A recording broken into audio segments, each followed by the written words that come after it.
स्वागत है आप सभी का अपने चैनल ऑनलाइन स्टडी 1.6 में। जैसा कि आप सभी लोग जानते हैं कि त्रिकोणमिति चैप्टर से बोर्ड एग्जाम में बहुत सारा क्वेश्चन आता है। उन्हीं क्वेश्चनों में से हमने एक बहुत से इंपॉर्टेंट क्वेश्चन लिए हैं जो कि प्रत्येक वर्ष इस तरह के क्वेश्चन बोर्ड एग्जाम में आ ही जाता है। तो आप लोग इन प्रश्नों को अच्छे से समझिएगा। उम्मीद है कि यदि आप इस वीडियो को पूरा अंत तक देख लेते हैं तो इस तरह का कोई भी क्वेश्चन आए आप उसको आसानी से हल कर सकते हैं। तो चलिए शुरू करते हैं। तो पहले इस प्रश्न के बेसिक कंसेप्ट को समझते हैं। तो यहाँ पे देखिए, ये जो प्रश्न है ये प्रश्न त्रिकोणमितीय अनुपात पे आधारित है। इससे पहले त्रिकोणमितीय अनुपात का सूत्र कैसे ट्रिक से याद करते हैं वो बता दिए थे। यहाँ पे हम उसका सूत्र बताते हैं।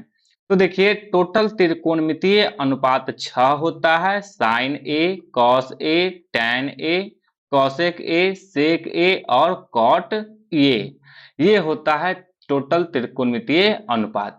अब देखिए क्या होता है कि एग्जाम में इनमें से कोई भी एक त्रिकोणमितीय अनुपात का मान दे देगा और आपसे ये जो शेष 5 त्रिकोणमितीय अनुपात बच गया इनका मान आपसे पूछ लेगा। तो देखिए, यदि आप ये जो प्रश्न लिए हैं इसको समझ जाते हैं तो इनमें से कोई भी त्रिकोणमितीय अनुपात का मान दिया रहे और आपसे किसी भी त्रिकोणमितीय अनुपात का मान प्रश्न में निकालने के लिए बोले तो आप इसको आराम से निकाल सकते हैं। तो चलिए अब प्रश्न को हल करते हैं जिससे कि और अच्छे से समझ में आएगा। तो देखिए यहाँ पे प्रश्न है, यदि साइन ए बराबर 3/4 हो तो cos A, tan A, cosec A, sec A और कॉट ए का मान ज्ञात कीजिए। तो देखिए ये जो प्रश्न है इसमें साइन ए का मान दिया हुआ है, बाकी बात जितना भी त्रिकोणमितीय अनुपात है इस सभी त्रिकोणमितीय अनुपात का हमें मान ज्ञात करना है।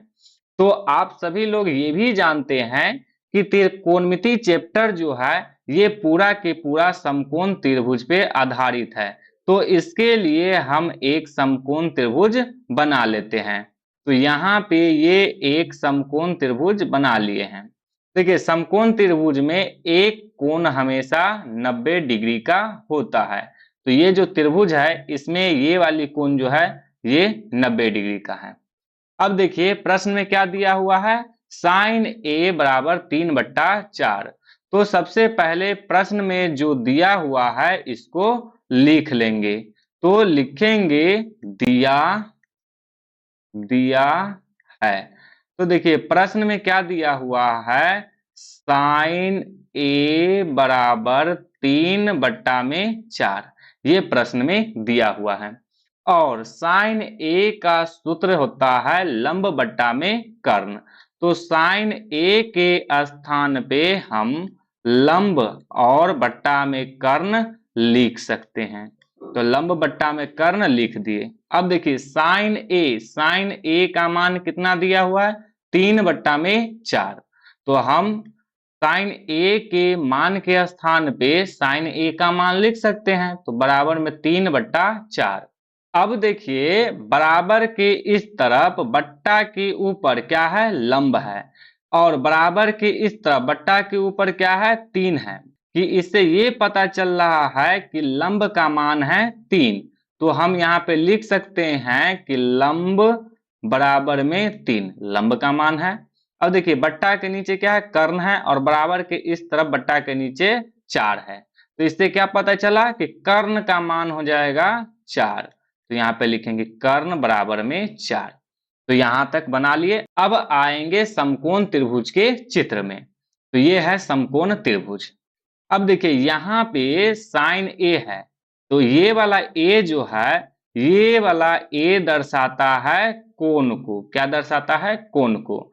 तो समकोण त्रिभुज में त्रिकोणमितीय अनुपात के साथ जो कोण दिया रहेगा उस कोण को हम 90 डिग्री वाला कोण छोड़ करके बाकी बाद हम इन दोनों में से कोई भी कोण को उस कोण का नाम दे सकते हैं। समझिएगा, जैसे कि यहाँ पे कौन सा कोण है, कोण ए है, तो ये जो कोण ए है तो हम इस कोण का भी नाम ए दे सकते हैं और इस कोण का भी नाम ए दे सकते हैं, ये आपके ऊपर है। तो चलिए हम इस कोण का नाम दे देते हैं ए और इस कोण का नाम दे देते हैं बी और इस कोण का नाम दे देते हैं सी। अब देखिए, समकोण त्रिभुज में जिस कोण का उपयोग करते हैं उसके सामने वाली भुजा को लंब कहते हैं। तो ये वाली कोण का उपयोग कर रहे हैं तो इसके सामने वाली भुजा ये हो जाएगा, तो ये वाली भुजा का नाम हो जाएगा लंब। तो ये वाली भुजा हो जाएगा आधार और सबसे लंबी भुजा को क्या कहते हैं, कर्ण कहते हैं। तो ये वाली भुजा हो जाएगा कर्ण। तो देखिए लंब, लंब का मान कितना है, 3 है, तो इसका मान हो जाएगा 3। कर्ण का मान 4 है तो इसका मान हो जाएगा 4। अब एक बात आप लोग समझते हैं कि समकोण त्रिभुज हो या कोई भी त्रिभुज हो, उसमें कोई भी काम करने के लिए हमें तीनों भुजा का मान पता होना चाहिए। लेकिन यहाँ पे ये वाली भुजा और ये वाली भुजा का मान पता है, यानी कि 2 भुजा का मान पता है, तीसरी भुजा का मान हमें पता नहीं है। तो हमें क्या करना होगा, सबसे पहले तीसरी भुजा का मान ज्ञात करना होगा। तो जब भी समकोण त्रिभुज में 2 भुजा का मान दिया रहे और तीसरी भुजा का मान निकालना हो तो उपयोग करते हैं पाइथागोरस प्रमेय का। तो अब यहाँ पे लिखेंगे त्रिभुज ए बी सी में, त्रिभुज ए बी सी में किसका उपयोग कर रहे हैं, पाइथागोरस प्रमेय का। तो यहाँ पे लिखेंगे अब पाइथागोरस प्रमेय से। अब पाइथागोरस प्रमेय को लिख देंगे। तो पाइथागोरस प्रमेय होता है कर्ण स्क्वायर बराबर में लंब स्क्वायर प्लस में होता है आधार स्क्वायर। ये होता है पाइथागोरस प्रमेय का फॉर्मूला। अब देखिए कर्ण, कर्ण का मान कितना है, कर्ण का मान यहाँ पे है 4, तो यहाँ पे रख देंगे 4। कर्ण पे स्क्वायर लगा हुआ है तो 4 पे भी लगा देंगे स्क्वायर बराबर लंब, लंब का मान कितना है, लंब का मान है 3, तो यहाँ पे रख देंगे 3, स्क्वायर लगा हुआ है स्क्वायर लगाएंगे प्लस आधार, आधार का मान हमें निकालना है तो आधार के स्थान पे आधार ही रहने देंगे, स्क्वायर लगा हुआ है स्क्वायर लगा देंगे। अब 4 का स्क्वायर करेंगे यानी कि 4 को 4 से गुना करेंगे, तो 4 को 4 से गुना करेंगे तो हो जाएगा 16, तो ये हो जाएगा 16 बराबर 3 का स्क्वायर करेंगे यानी कि 3 को 3 से गुना करेंगे तो हो जाएगा 9 प्लस में है आधार स्क्वायर, तो लगा देंगे आधार स्क्वायर। अब देखिए यहाँ पे हमें किसका मान ज्ञात करना है, आधार का मान ज्ञात करना है। तो आधार का मान ज्ञात करना है तो इसके लिए इस 9 को बराबर के इस तरफ से बराबर के इस तरफ लाएंगे, तो ये बराबर के इस तरफ, यहाँ पे कोई चीज नहीं तो प्लस का है, तो बराबर के इस तरफ आएगा तो क्या हो जाएगा माइनस में, तो ये हो जाएगा 16 माइनस में 9 बराबर में हो जाएगा आधार, आधार स्क्वायर। अब 16 में से 9 को घटाएंगे तो आ जाएगा 7 बराबर में हो जाएगा आधार स्क्वायर। अब देखिए आप यहाँ पे कहिएगा कि आधार का मान आ गया 7, लेकिन ये अभी आधार का मान नहीं आया है, ये आधार स्क्वायर का मान आया है 7। हमें यहाँ पे निकालना है किसका मान, आधार का मान। तो इसके लिए हमें क्या करना होगा, इस स्क्वायर को हटाना होगा। तो आप सभी लोग जानते हैं कि बराबर के इस तरफ से स्क्वायर को हटाएंगे तो बराबर के इस तरफ क्या लगाएंगे, रूट लगाएंगे, तो ये हो जाएगा रूट अंडर 7 बराबर में आधार। अब देखिए आधार का मान आ गया रूट अंडर 7।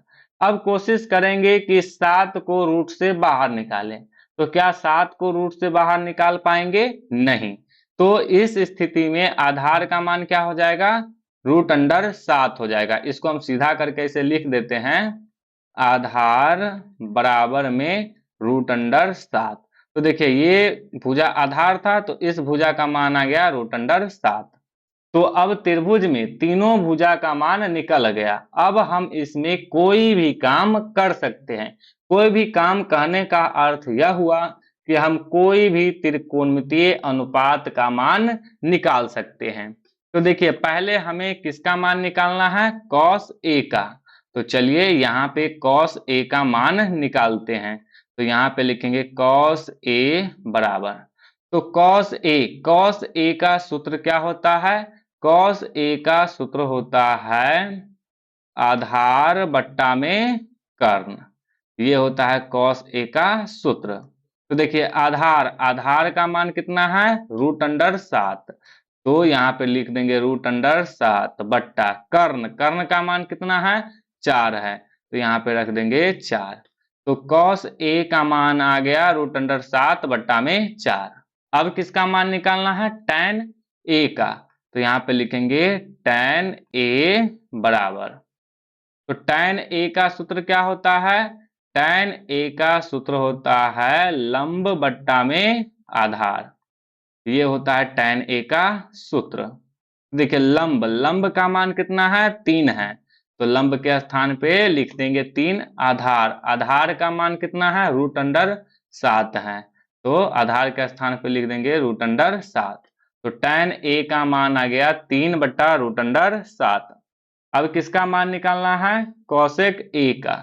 तो यहाँ पे लिखेंगे cosec A बराबर, cosec A का सूत्र क्या होता है, cosec A का सूत्र होता है कर्ण बट्टा में लंब।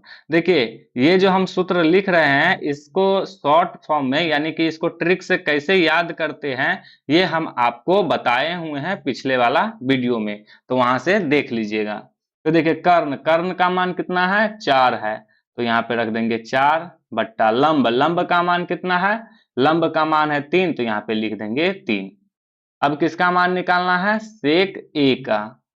तो यहाँ पे लिखेंगे sec A बराबर, देखिए sec A का सूत्र होता है कर्ण बट्टा में आधार।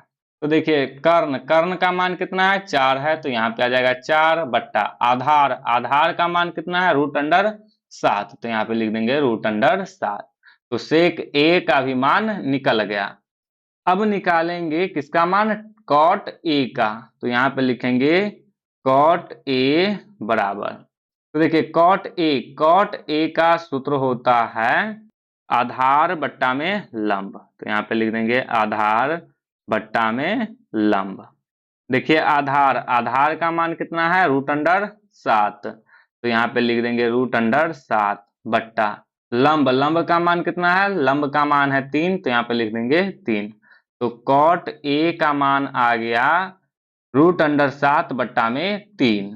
तो इस तरह से आप देख लिए कि जब भी एक त्रिकोणमितीय अनुपात का मान दिया हो तो बाकी सभी त्रिकोणमितीय अनुपात का मान कैसे ज्ञात करते हैं।